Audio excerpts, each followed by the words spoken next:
Harini Amarasooriya සහෝදරිය කාන්තාවන්ගේ අයිතිවාසිකම් වෙනුවෙන් නිරන්තරයෙන් පෙනී සිට පාර්ලිමේන්තුව තුළද ඉන් එපිටද දේශපාලනය තුළද එයින් ඔබට ගොස් සමාජ ක්‍රියාකාරිනියක් ලෙස සහ ආචාර්යවරියක් ලෙසද ලංකා කාන්තා ජන සමාජය වෙනුවෙන් කළ මෙහෙවර හෘදයාංගම අගයනු ලබනවා. प्रतिविरुद्ध බලවේග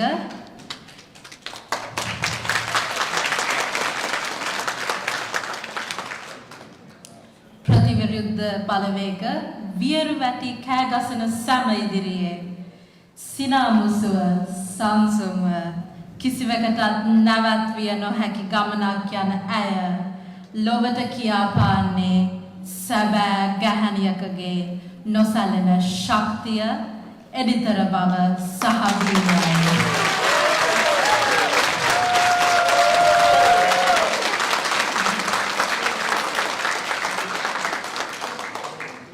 ඉතින් අපි මේ දැන් පෙළගැසෙන්නේ ඇයට සවන් දෙන්නයි.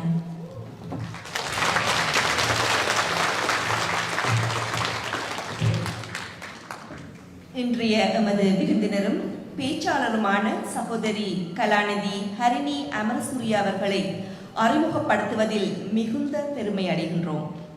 இவர் இலங்கையின் அரசியல் கட்சியான தேசிய மக்கள் சக்தியின் கௌரவ பாராளுமன்ற உறுப்பினர். பல்வேறு துறைகளில் தன்னை ஈடுபடுத்தி மிகுந்த அர்ப்பணிப்புடன் சேவையாற்றி வருபவர்.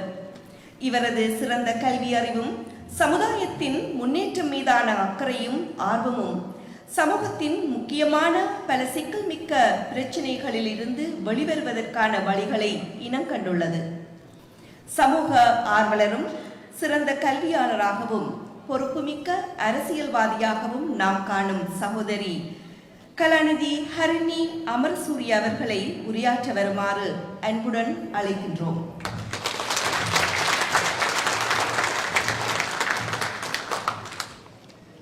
It is an honor to introduce our guest speaker for today, Dr.Harini Amarasooriya MP, who will share her multifaceted perspectives, insights and experiences as a politician, academic, activist and lecturer.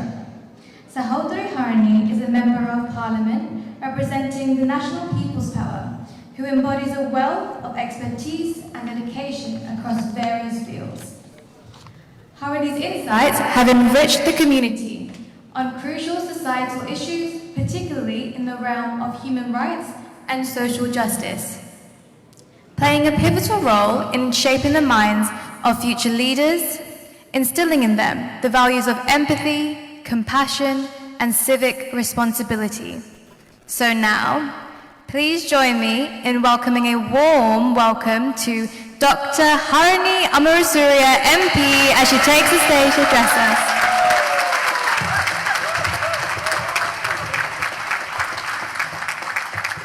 බොහොම ස්තුතියි. Thank you very much. සුබ සන්ධ්‍යාවක් සියලු දෙනාටම.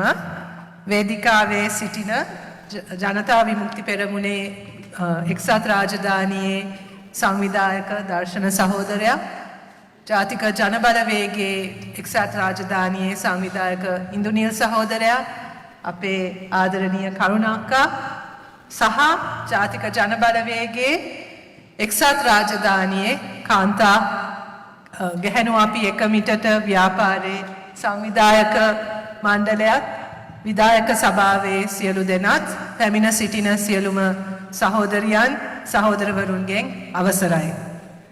ප්‍රථමයෙන්ම බෙහෙවින්ම ස්තුතිවන්ත වෙනවා ඔබ මේ අවස්ථාවේ ශ්‍රී ලාංකීය ගැහැණිය මේ වෙලාවේ මේ මොහොතේ ඒ නැගී සිටමින් සංවිධානය වෙමින් සිටින මොහොතක ඇය සමග සිට ගැනීම සඳහා මේ විදියට ඉදිරිපත් වීම ගැන මම බෙහෙවින්ම ස්තුතිවන්ත වෙනවා. ඒක අපිට ලොකු ශක්තියක්.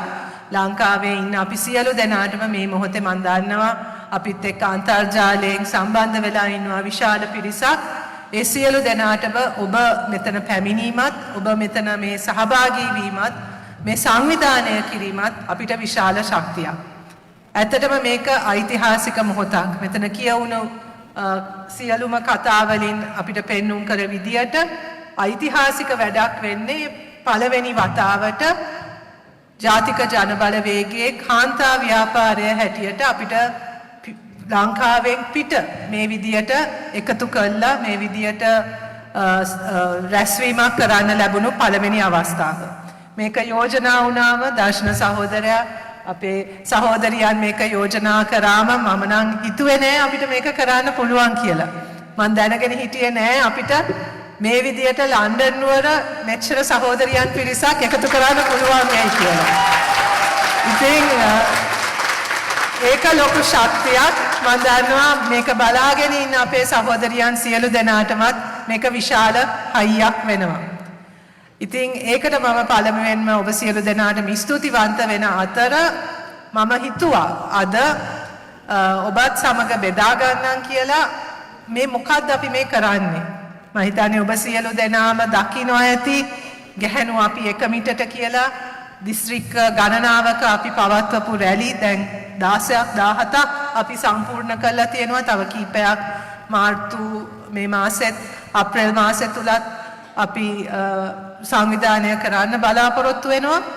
එතකොට ඔබ දකින ඒ රැලි ඔබ දකින ඒ උනන්දුව උද්‍යෝගය ඒ සියල්ල පිටුපස තියෙන කතාව ඔබත් සමග බෙදා ගන්න කියලා මට හිතුණා. මම හිතන්නේ ඒකත් ටිකක් සුවිශේෂී මොහොතක් මටත් ඒ ගමන ගැන පොඩ්ඩක් හිතන්න අවස්ථාවක් අපි මෙතනට ආවේ කොහොමද කියලා බෙදා ගන්න අපි සියලු දෙනාටමත් අවස්ථාවක් බවට අදපත් වෙනවා. ඇත්තටම ඔබ දන්නවා අපි 2019 ජාතික ජනබලවේගය හැටියට පටන් ගන්නකොටත් අපි තමයි පළමු වතාවට ශ්‍රී ලංකා ඒ දේශපාලන අවකාශය තුල ජනාධිපතිවරණයකදී ජනාධිපතිවරණයකට සූදානම් වෙනකොට ස්ත්‍රී ප්‍රඥාප්තියක් ඉදිරිපත් කරා. 2019 සිද්ධ වුණේ අනුර සහෝදරයා අපි 2019 ජාතික ජනබලවේගයේ ජනාධිපති අපේක්ෂක හැටියට ඉදිරිපත් කරනකොට අපි කොළඹ මහජන පුස්තකාලයේ කාන්තා රැස්වීමක් තියලා ජාතික ජනබලවේගයේ ස්ත්‍රී ප්‍රඥාප්තිය ඔහුට ඉදිරිපත් කරා. අපේ ජනාධිපති අපේක්ෂකට ඉදිරිපත් කරා. පස්සේ ඔහු ඒක පිළිගත්තා ඒක අනුමත කරා. ඒක තමයි 2019 ඉඳන් ජාතික ජනබලවේගයේ කාන්තා ප්‍රතිපත්තිය බවට පත් වුණේ. මට එතන එක අවස්ථාවක් මතකයි. අපි ඒ ප්‍රඥාප්තියේ දාලා තිබ්බ එක ඉල්ලීමක්. ඒ ඉල්ලීම තමයි මහමැතිවරණයේදී 50% නියෝජනය අපිට අවශ්‍යයි කියලා. ගැහැණු අපිට අවශ්‍යයි කියලා අපි ඒ ප්‍රඥාප්තියේ දැම්මා. 2020 එක දැම්මේ. මට මතකයි අනුර සහෝදරයා දැන් මේක අහගෙන ඉන්නවනේ අපි කියනවනේ එකින් එක මෙන්න මේවා තමයි අපේ ඉල්ලීම් කියලා. ඊට පස්සේ අනුර සහෝදරයාගේ අවස්ථාව ආවම ඒ කතාව කරන්න ඔහු කිව්වා හරි අපි එකඟයි. පස්සේ පිටිපස්සේ හැරිලා අපි ඔක්කොමලා හිටියා 75ක් විතර කාන්තාවන් ස්ටේජ් එකේ. ඕගොල්ලෝ ඔක්කොම ලෑස්ති වෙන්න කිව්වා එහෙනම් ඉල්ලන්න. හරි. එතකොට ඒ වෙලාවේ අපි ඔක්කොලාගේ කටවල් ඇරුණා. අපි එහෙම එච්චර දුරදිග හිතුවේ නෑනේ. අපි ලොක්ක වගේ කිව්වට මේ අපිට 50% ඕනේ කියලා අපිට ඉල්ලන්න වෙයි කියලා අපි කවුරුවත් හිතුවේවත් නෑ. හැබැයි එතකොට තමයි අපිට යථාර්ථයක් තේරුනේ. ඇත්තටම එතන තමයි අපේ මේක ආරම්භ වුනේ. කියන තරම් ලේසි දෙයක් නෙවෙයි ගැහැණුව අපිට දේශපාලනය කරන එක.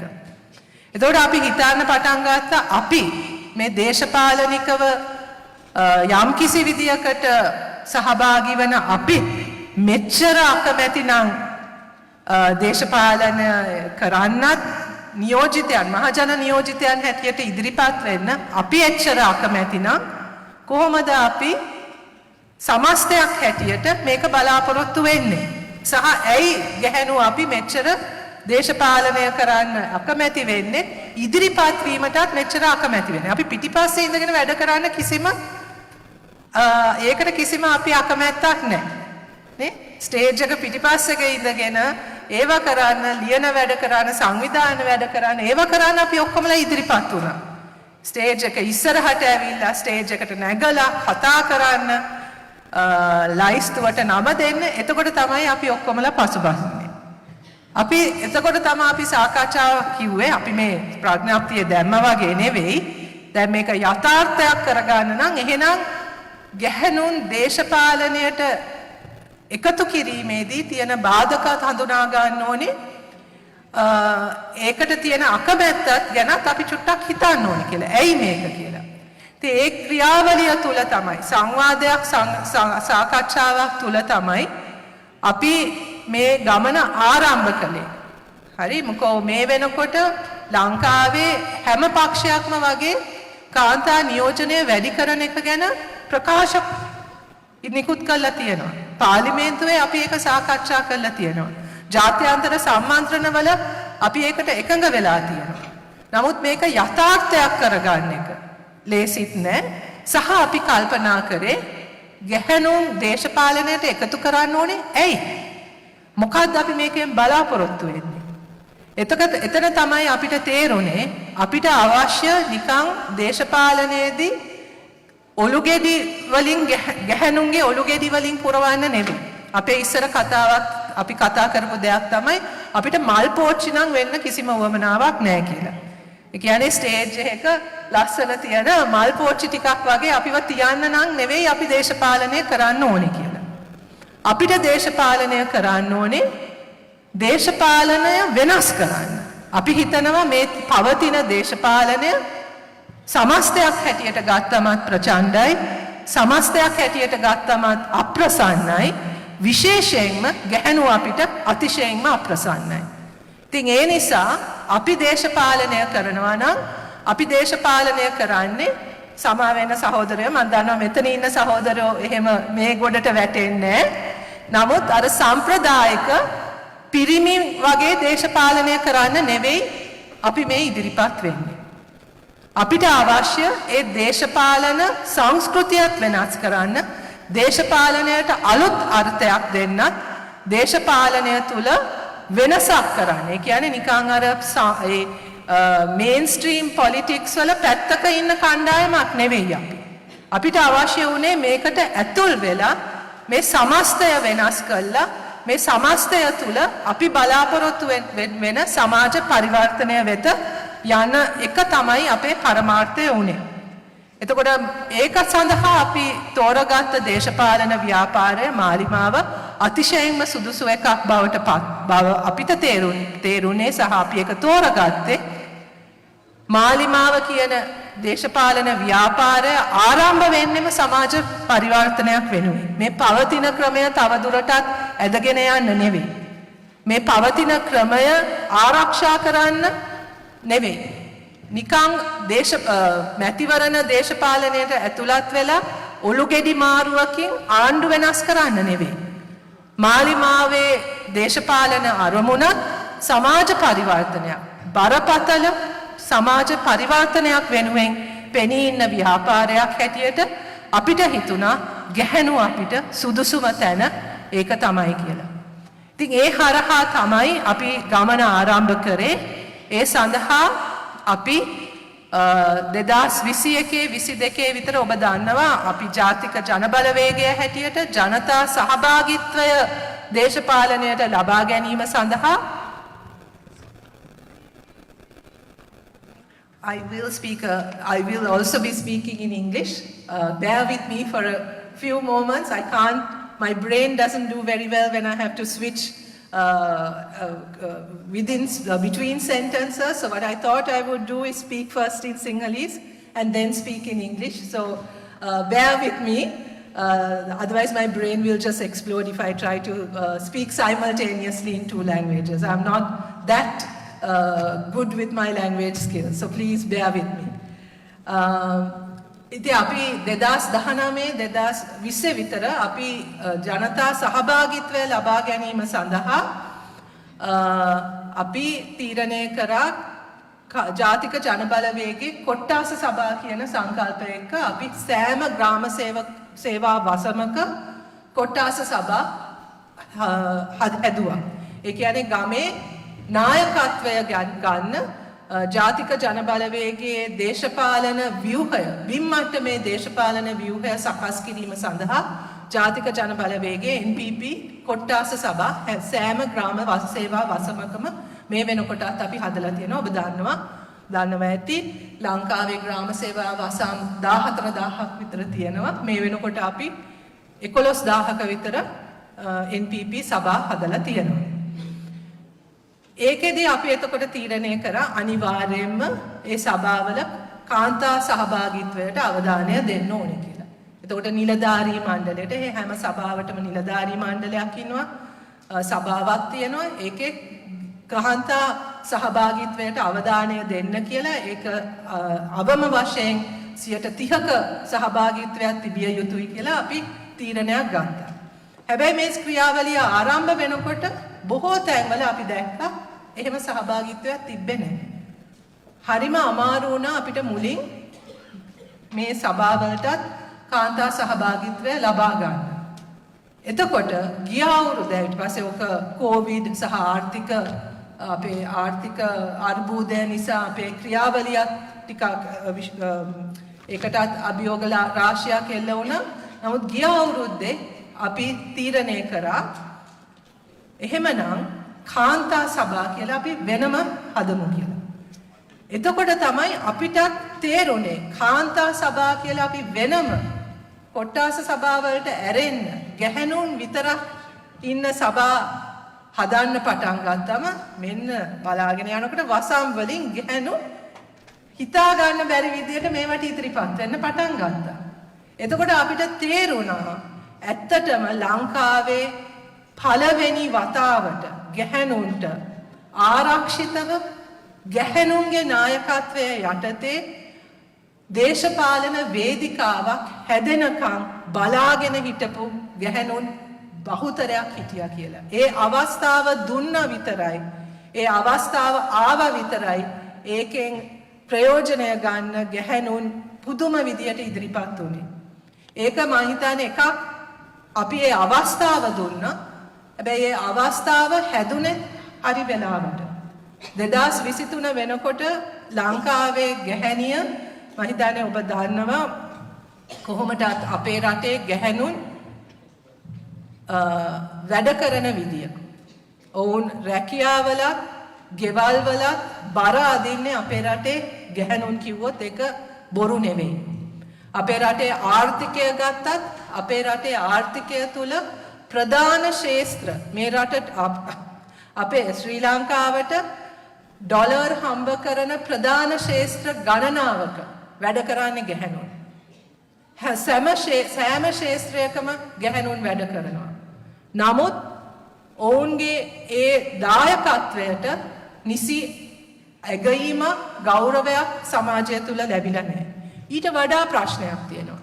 ඒක තමයි අපි ඒක ගැන කතා කරනකොට තමයි අපිට තේරුනේ ඇත්තටම ලාංකික ස්ත්‍රිය ලාංකික ගැහැණියට ඒ පණිවිඩය මෙතෙක් කල් ලැබිලා තිබ්බේ නැහැ කියලා. ඒ තමයි අපි කතා කරන්න පටන් ගත්තේ ගැහැණු වැඩ ගැන. ගැහැණුන්ගේ වැඩ කියලා දේවල් තියෙනවානේ. මෙතනත් කතා වුණා අපි වැටුප් නොලබ කරන වැඩ ගැන. මෙතන එක තැනක කියවුණා ඒක තමයි අපේ නිකන් මොකද්ද? ඒක තමයි අපේ responsibility එක අපේ නිකන් නේද? අපේ අනිවාර්යෙන් කළ යුතු වැඩ කොටසක් තියෙනවා. unpaid care work. වැටුප් නොලබා කරන සුරැකුම් වැඩ. හැබැයි අපේ රටේ මේ පහුගිය කාලය තුල ඒ වැටුප් නොලබා කරන සුරැකුම් වැඩ එක අනිවාර්යෙන් ගැහැණුන් කළ යුතුයි කියලා දෙයක්වත් නැහැ. ඒක මොකක්වත් ජීව විද්‍යාත්මක හේතුවක් නැහැනේ ඔය වැඩ ටික අනිවාර්යයෙන්ම ගැහැණුන් කළ යුතුයි කියලා. නමුත් සංස්කෘතිය තුල සමාජ ව්‍යුහයන් තුල ඒක ගැහැණුන්ට පැවරිලා තියෙනවා. හැබැයි ඒ වැඩ එන්න දුෂ්කර වෙලා තියෙනවා. එන්න පීඩාකාරී වෙලා තියෙනවා. මම හිතන්නේ මම හිතනවා මෙහෙත් එච්චර ලේසි නෑ කියලා. නමුත් මෙහෙ ඊට වඩා සහයෝගයෙන් වැඩ කරනවා කියලා මම හිතනවා. නේද? නේද දර්ශන සහෝදරයා? හැබැයි ලංකාවේ විශේෂයෙන්ම මේ සමාජ ආර්ථික ක්‍රමය තුල අර සමාජ ආරක්ෂණය කියන දේවල් වලට තිබ්බ අවධානය එන්න ආණ්ඩු වලින් ඈත් වෙනකොට ඒ බර ක්‍රමානුකූලව ගැහැණිය ගෙදර ඉන්න ගෘහණිය ගෙදර ඉන්න මව ගෙදර ඉන්න ගැහැණියගේ වගකීමක් බවට පත් වුණා. උදාහරණයක් හැටියට අධ්‍යාපනයට දෙන අවධානය වැඩි වෙනකොට අපේ අධ්‍යාපන ක්‍රමය කඩා වැටෙනකොට අධ්‍යාපනයට තියෙන සම්පත් අඩු වෙනකොට කාටද ඒ බර වැටෙන්නේ? ගෙදර ඉන්න අම්මට. ගෙදර ඉන්න අම්මත් දැන් අපි අපේ දැන් මම ඉස්කෝලේ යන කාලේ මගේ අම්මා මාව පළවෙනි වසරට ගිහිල්ලා ඉස්කෝලේ බාර දුන්නාන් පස්සේ ආයෙත් පැත්ත පළාතේ ආවේ නැහැ. ආයෙත් ඉස්කෝලේ එන්නේ නැහැ. හැබැයි අද එහෙම කරන්න බෑ. අද අම්මත් යන්න ඕනේ ඉස්කෝලේට. ඇයි? මොකද ඉස්කෝලේ තියෙනවා පාසල් සංවර්ධන කමිටුව කියලා දෙයක්. අනිවාර්යෙන් දෙමව්පියන් ඒකට සහභාගී වෙන්න ඕනේ.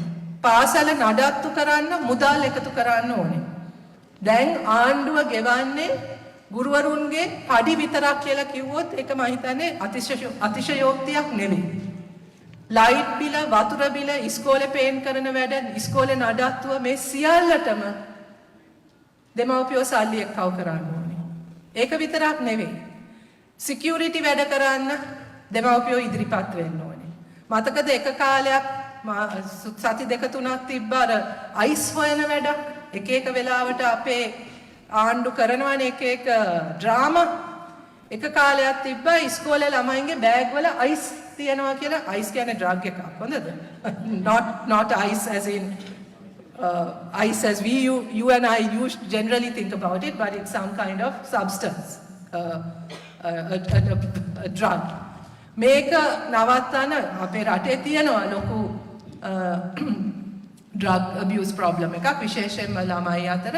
මේකට අපේ ආණ්ඩුව ආපු නිකන් හොඳම අදහස තමයි ඉස්කෝලේ ළමයින්ගේ බෑග් වල අයිස් තියනවද කියලා චෙක් කරන්න ඕනේ කියලා හැමදාම උදේට.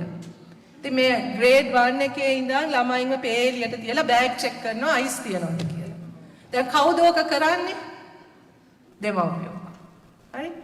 ඉතින් දෙමව්පියන්ගෙනුත් කවුද ඕකට සාමාන්‍යයෙන් අහු වෙන්නේ? ගෙදර ඉන්න මම. හරි? ඉතින් ඔය විදියට අනිවාර්යයෙන්ම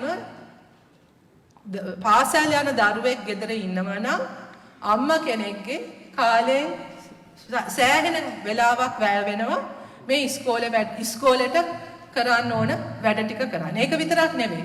අපේ අධ්‍යාපන පද්ධතිය වැටිලා තියෙන වැටිල්ලත් එක්ක හරි අධ්‍යාපනයක් පාසලේ ලබන්නේ නැති නිසා මම හිතන්නේ මෙතන කතා වුණා. ඒක අනිවාර්යයෙන්ම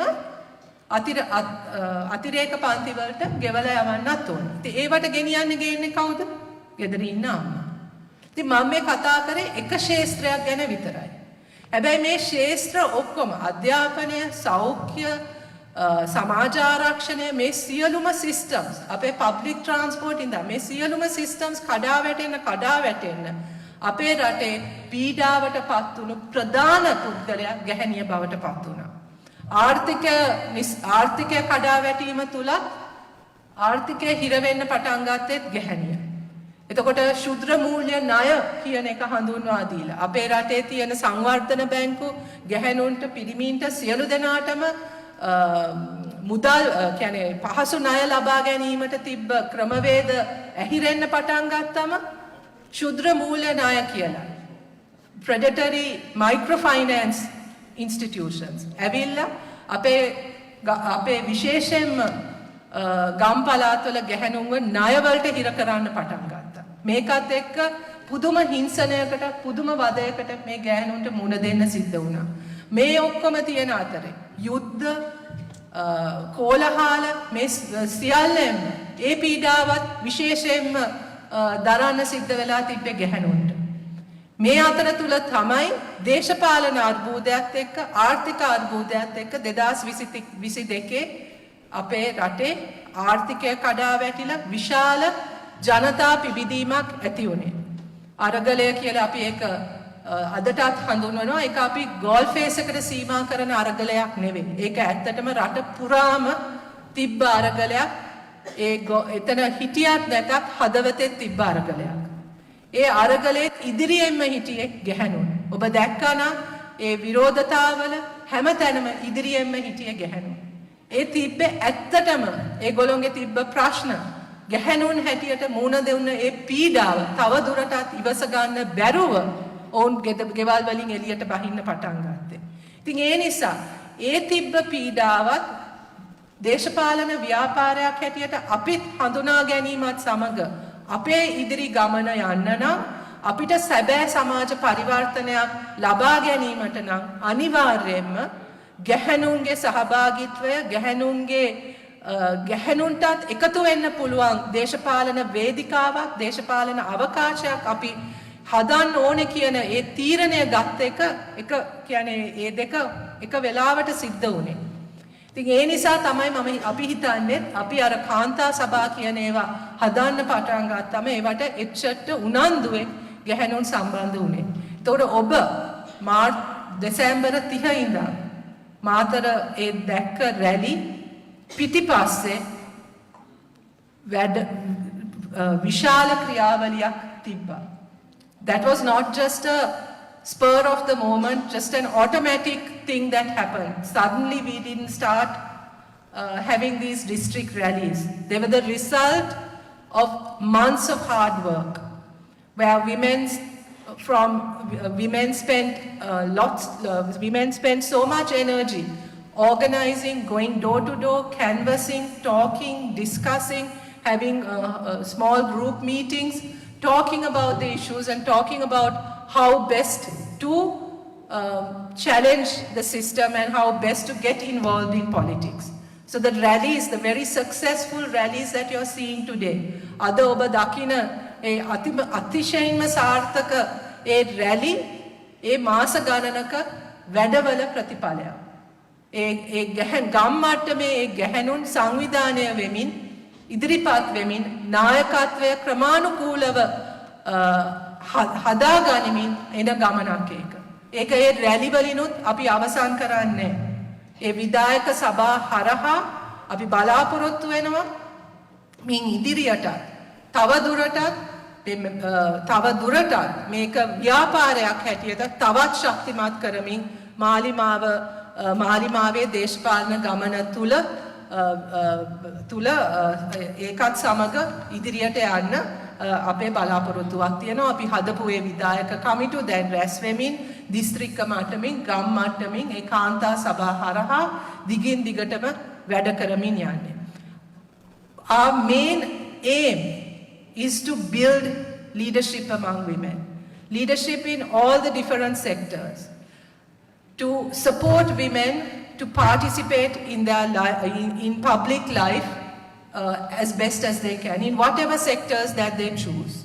We want to be able to bring women's issues. We want to be able to have women who will be able to speak out on behalf of the issues that they face, take up leadership and get involved in their community, in community life and to bring about the changes that they want for themselves. This is our ultimate aim. We don't want to be just a sort of a women's movement that is decorative. We want our women's movement, the solidarity that is being built up among women, to really make an impact and to change the way in which politics happens in our country. To make it a safe space for everyone, to make it a more inclusive place for everyone, and to make everyone feel that being part of public life, being part of a political space is not something that is demeaning or not something that is somehow only bad people do or corrupt people do. This is the change that we want to bring, and this is, I think, what is happening today in Sri Lanka is is actually really significant in that it is beginning to, the way, especially the way that women have come forward, and especially the way that women have been participating in these events, have, I think, shaken the political establishment like no other movement has done before. ඒගොල්ලෝ කවදාකවත් හිතුවේ නෑ මේ ලංකාවේ ගැහැණු මේ විදියට ඉදිරිපත් වෙලා මේ විදියට ඒ නායකත්වයට පණිවිඩයක් එවන්න තරම් ශක්තිමත්ව එකතු වෙන්න පුළුවන් කියලා කවුරුවත් හිතපො නැති දෙයක්. මම හිතන්නේ ඒක තමයි අද සිද්ධ වෙන විශිෂ්ටම දේ සහ ඒක තමයි අපි බලාපොරොත්තු වෙන සමාජ පරිවර්තනයට වෙන්න පුළුවන් හොඳම දේ. ඒක තමයි. ඉතින් ඒක තුල අපි දකින්නේ ඒ රැස්වීම් වලට ඔබාවන if you see these rallies and if you do get a chance, I'd encourage you to participate in some of these rallies. The energy there, the emotion there is something that I have never witnessed. People are there, there's joy, there are tears, there's emotion. People are there because they want to be there. People are there because they believe that the transformation that they are seeking is happening and that it is possible. And that they are part of that transformation. That is the most significant thing. And I think that is probably the most important change that is taking place in our country right now. That people are beginning to realize that they will no longer sit back and wait for someone else to change their lives for them. That they are going to be part of that change and that they are going to be the leaders in the transformation that is going to take place in our country. I think that is what is most significant and that is what is most inspiring about what is happening in Sri Lanka right now. එතකොට මේ සියලුම අර්බුද අතර ඔබ බොහෝ වෙලාවට ඔබට ලංකාව ගැන අහනකොට ඇහෙන්නේ ඍණාත්මක දේවල් වෙන්න පුළුවන්. අපි බංකොලොත් රටක්, we are bankrupt. අපේ දේශපාලන සංස්කෘතිය දූෂිතයි, there's corruption everywhere. අපිට ඇහෙන්නෙම ඍණාත්මක දේවල්. නමුත් මේ මොහොත තුල මම හිතන්නේ ඒ සියලුම ඒ ඍණාත්මක දේවල් අතරම බලාපොරොත්තුවකුත් තියෙනවා. possibility එකක් තියෙනවා. There's a hope of there's space opening up for a different way of doing things, a different kind of politics. There's belief among people that a different kind of politics is possible. That is what is most inspiring about this moment.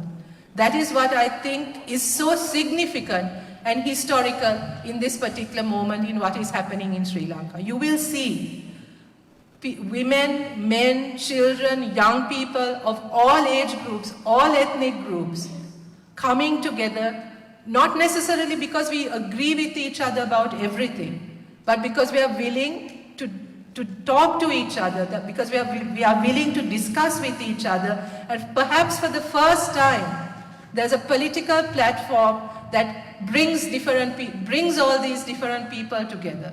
And where all these different ideas and all these different people can feel that they are part of something, part of a process and part of a process of transformation. That is what is most significant and most inspiring about what is happening in Sri Lanka. මේක තවදුරටත් නිකන් මේ ජාතික ජනබලවේගයේ මැතිවරණ ව්‍යාපාරයක් විතරක් නෙවෙයි. අද මේ සිද්ධ වෙමින් යන දේ මේ ගැහණු අපි එක මිටට කියන දේද දැන් හෙට ඉඳන් අපේ තරුණ රැලි අපි ආරම්භ කරනවා. මේ සියල්ල එක්කම සිද්ධ වෙන්නේ මේක තවදුරටත් මේ ජාතික ජනබලවේගය දිනවන ඊළඟ මැතිවරණය දිනවන වගේ සරල දෙයක් නෙවෙයි මේ සිද්ධ වෙන්නේ. අපි මේ එකතු වෙන්නේ අපි මේ ගොඩනගමින් යන්නේ විශාල සමාජ පරිවර්තනයක් වෙනුවෙන් ලාංකික පුරවැසියා සූදානම් වෙන ලාංකික පුරවැසියාගේ මැදිහත් වීම තුලින් සිද්ධ වෙන විශාල ව්‍යාපාරයක් විශාල ක්‍රියාවලියක්. ඒක තමයි මම හිතන්නේ මේ වෙලාවේ ඔබට ඇත්ත වශයෙන්ම මම යෝජනා කරන්නේ මේ මොහොතේ බැරෑරුම්කමත් මේ මොහොතේ විශේෂත්වයක් තේරුම් ගන්න. මේක තවත් එක් මැතිවරණ වර්ෂයක් වෙන්නේ. මේක ලංකාව වෙනස් කරන වර්ෂයක් බවට අපිට පත් කරන්න පුළුවන්. ඔබ මෙච්චර කාලයක් හිතුවනම් if all of these years, if you think about why you left Sri Lanka, many of you might have left for perfectly good reasons. But I think the very fact that you are here today suggests that you have some connection still with Sri Lanka. You're still you still feel a sense of belonging to Sri Lanka. You still have some nostalgia about Sri Lanka. Despite all the awful things that might have happened to you in that country, especially as members of the Tamil and Muslim community in Sri Lanka, I think many of you would have felt that you do not belong, that you are always treated as a second-class citizen, as the other in every way. Despite all of that, you are here today because you still feel some sense of belonging with Sri Lanka. Right? And if you, at any point in your life, I can't remember which of our speakers, but one of you, I think Tushara, you spoke about a daydream, about a dream that you have for the kind of country you would like Sri Lanka to be. I honestly feel that this is a time when we can all make that daydream a reality. But that it's not an easy task. It is not something that will happen with one election. It is not something that will happen in a day or even a year. But there is right now an opportunity for us to really turn Sri Lanka around and to make it the kind of country that it should be. You know, it is a country, I mean, it's, you know, all sort of everything aside, it's such a beautiful country. I was here the whole of last week on for a seminar organized by the Commonwealth Parliamentary Association, and all the delegates that I met, delegates from every country, when they found out where I was from, the first sentence they would all come out with, oh, Sri Lanka is such a beautiful country, right? It's such a beautiful country. They have all either been there or they want to visit Sri Lanka. And then they ask me, but what happened? Right? And then, you know, you're at a loss. How do you explain what happened to that country? How do you explain how a country with so much potential has become the disaster that it is today? Right?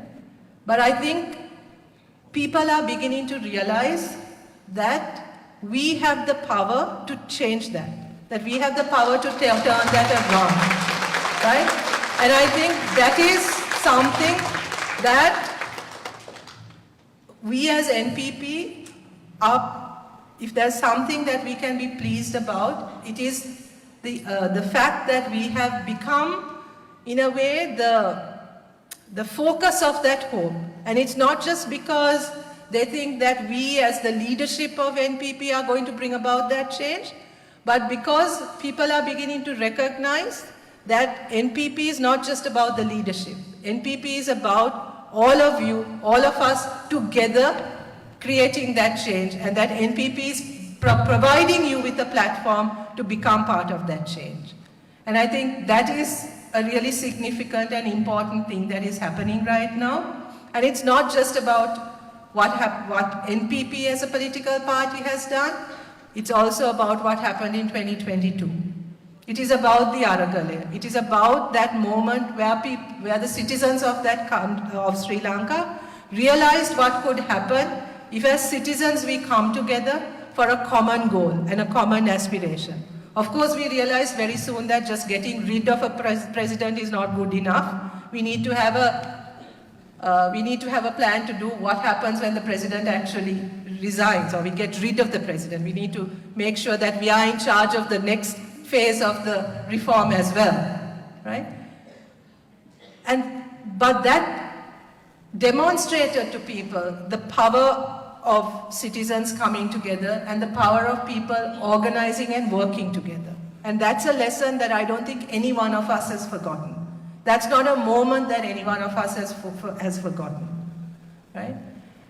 Unfortunately, or fortunately as it may be, many of the political parties in Sri Lanka, and certainly the current leadership, have not recognized the change that has taken place in our country.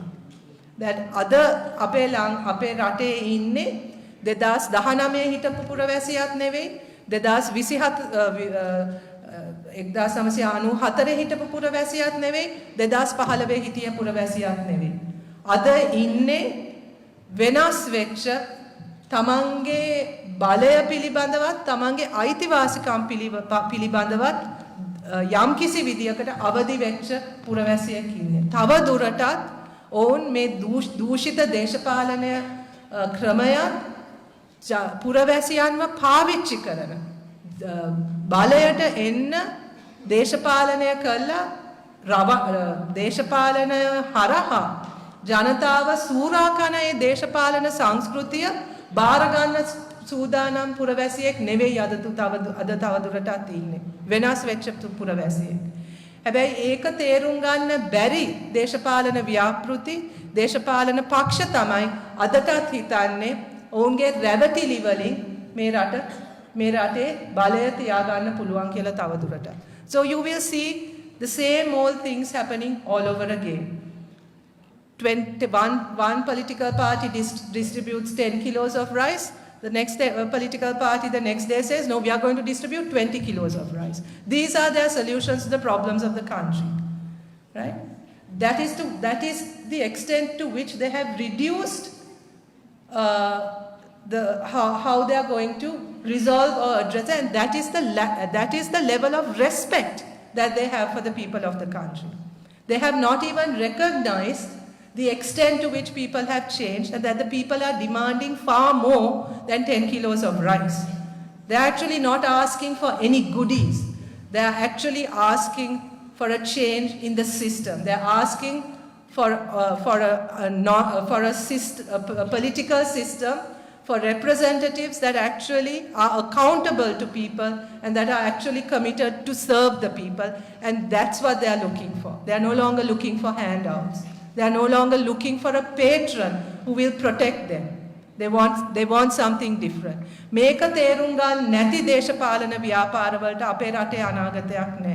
ඒක තමයි 2024න් ඔප්පු වෙන්නේ. 2024 මැතිවරණයේදී අපි හිතනවා අර පැරණි දූෂිත ඒ දේශපාලන නායකත්වයටත් දේශපාලන සංස්කෘතියටත් ශක්තිමත් පණිවිඩයක් දෙන්න මිනිස්සු ලෑස්ති වෙලා ඉන්නේ ජනතාව ලෑස්ති වෙලා ඉන්නේ අපි ඒ බලාපොරොත්තු වෙන ඒ වෙනස වෙනුවෙන් අවශ්‍ය බලය ලබා ගැනීමේ පළවෙනි පියවර 2024 තුල ලබා ගන්න පුළුවන් කියලා අපි විශ්වාස කරනවා. ඉතින් ඒ නිසා අපි ඔබ සියලු දෙනාටමත් ආරාධනා කරන්නේ මේ මොහොත අතාරින්න එපා. Don't let this moment pass. I have met people who have traveled far and wide to come for our rallies and who participate in those rallies because of the expectation that they have and because of the trust they have that this time something different will happen. My request to all of you is also please be part of that transformation. We no longer want, we are not, as women, especially as women in Sri Lanka, I think many of you have looked upon us more or less with pity, as victims always. People who need charity, right? But I think this time we are not prepared to be victims anymore. We want to be in control of our own destiny, especially as women.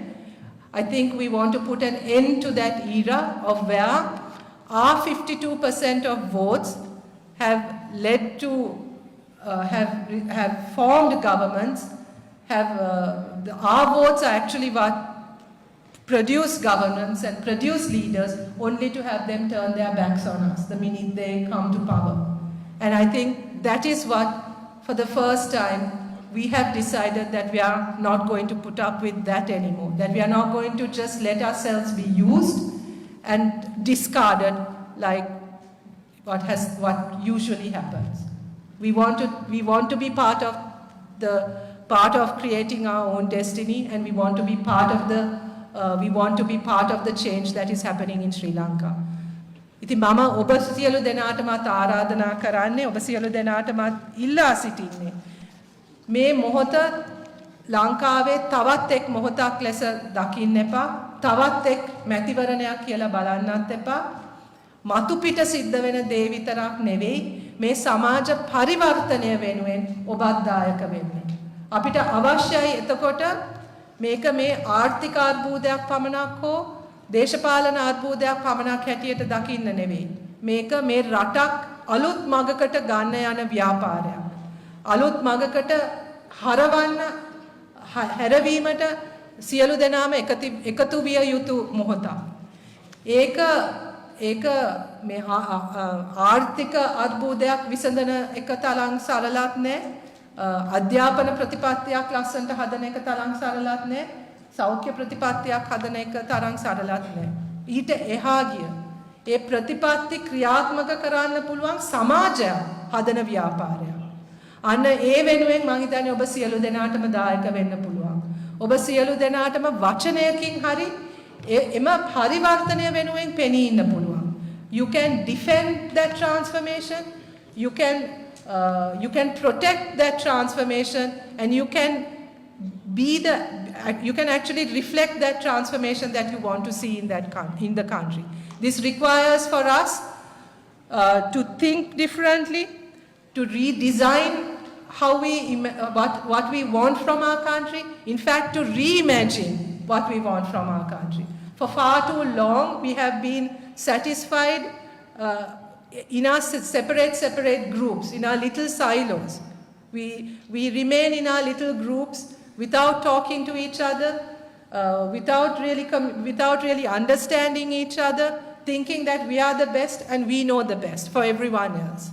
This is the moment for us to come out of that mentality, to actually reach out to each other, to actually listen to each other, and to find the solutions from within ourselves and from that dialogue that we have between ourselves. And that is what women in Sri Lanka are doing today. And that is what Gahanu Api Ekamitata is all about. It is about women talking to each other, women being heard, women being respected, women being listened to, and women taking charge of their own destinies. And that is the vision we have for the country as well. That is what we want for Sri Lanka to become. A kinder place, a place that is willing to hear each other, a place that is willing to be more inclusive, to actually reflect on the kinds of values that we want for our country. Not just about the GDP and the interest rate and the employment ratio, important as they are. There are other things that are more important. That is about the way in which we as humans relate to each other, the way as humans we interact with each other. And there's a lot of healing that our country needs to go through, a lot of recovery, a lot of memories that we need to come to terms with, a lot of violence that we need to come to terms with. We have to be able to talk to each other about this. We need to be able to listen to each other about this, even about the most difficult of topics, and be willing to move forward and willing to look at some of the ways in which we have been doing things differently. අන්න ඒකට අවස්ථාවක් ඇවිල්ලා තියෙන නිසා අපි ඔබ මං හිතන්නේ ලංකාවෙන් ඉතාමත්ම දුරින් හිටියත් ෆිසිකලි ඔබ ඉතාමත්ම දුරින් හිටියත් මේ සිද්ධ වෙන පරිවර්තනයට ඔබට සහභාගී වෙන්න පුළුවන්. ඒ සහභාගී වීමට අවශ්‍ය වෙන්නේ ඔබේ your sounds very sort of religious to say this, but what we need is your spiritual backing in a way. Right? We need you to support us. We need you to back us. And we need you to defend us. Right? Because this change is not going to be easy. There will be a small elite group that will do everything in their power to stop this change from happening, because they have been in control of what has happened in our country for so long, and they're not going to give up easily. But the people of this country are stronger than all of them. We have simply not realized our strength before.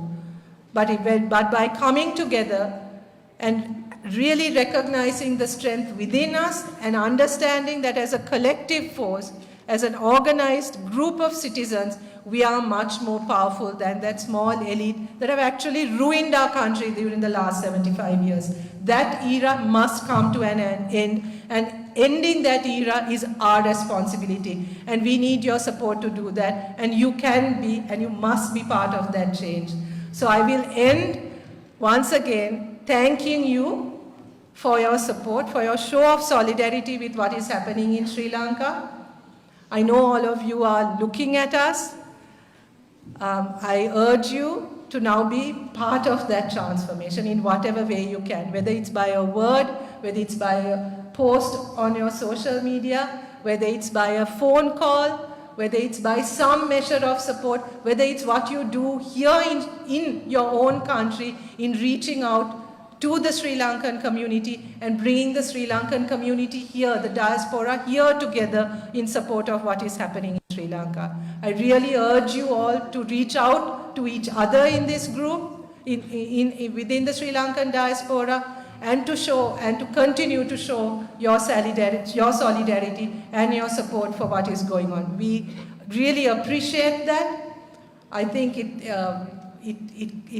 when we see the kinds of support, when our women back home see what is happening here, they will feel the love, they will feel the support, and we ask you to continue to show that, continue to demonstrate that, and let's make 2024 the year of change, the year of transformation.